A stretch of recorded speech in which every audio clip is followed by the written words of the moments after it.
Wait wait wait wait, আমি কেন মাথায় হাত দিচ্ছি? ঘড়িতে বাজে দুপুর 12টা। আমাকে নাকি এই সময়ও নিয়ে যাবে শপিং করতে। আসসালামু আলাইকুম এভরিওয়ান, আমি ইয়াসমিন রোজানা। এই শপিংয়ের জন্য আমি মূলত 4 দিন ধরে অপেক্ষা করছি। বাবা যায়, আজকে কত স্পেশাল দিন, আজকের দিন দুপুর 12টার সময় আমাকেও নিয়ে যাচ্ছে শপিং করতে।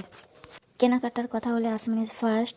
শপিং, কেনাকাটা, ঘুরতে যাওয়া, এসব কিছু আমার অনেক ভালো লাগে, আর আমার মতে সব মেয়েরই অনেক পছন্দ।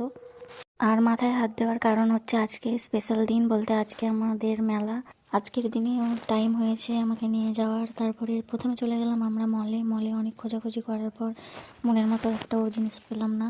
তারপরে চলে গেলাম চেনা জানা দোকানে, ওখানে মন ভরে বাজার করলাম। মন তো কোনো দিনই ভরবে না, তার জন্য না। যতই কেনাকাটা করি না কেন আমার মনে হয় যে ওটা নিলে হয়তো ভালো হতো। তো আমার মতো কে কে আছো তোমরা কমেন্টে জানিও।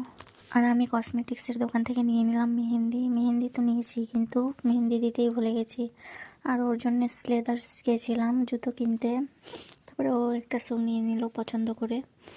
আমি যাকে ও বলে সম্বোধন করছি ওটা হচ্ছে আমার হাজব্যান্ড। আর আমরা বাড়ি ফেরার পথে আমার গলা শুকিয়ে গেছিলো, কিছু খাওয়া হয়নি, সেই জন্য আমি আখের রস কিনে নিলাম আর আমি ওকে খাইয়ে দিচ্ছিলাম। আর তোমরা কে কে মেলার ব্লগ দেখতে চাও আমাকে কমেন্টে জানিও।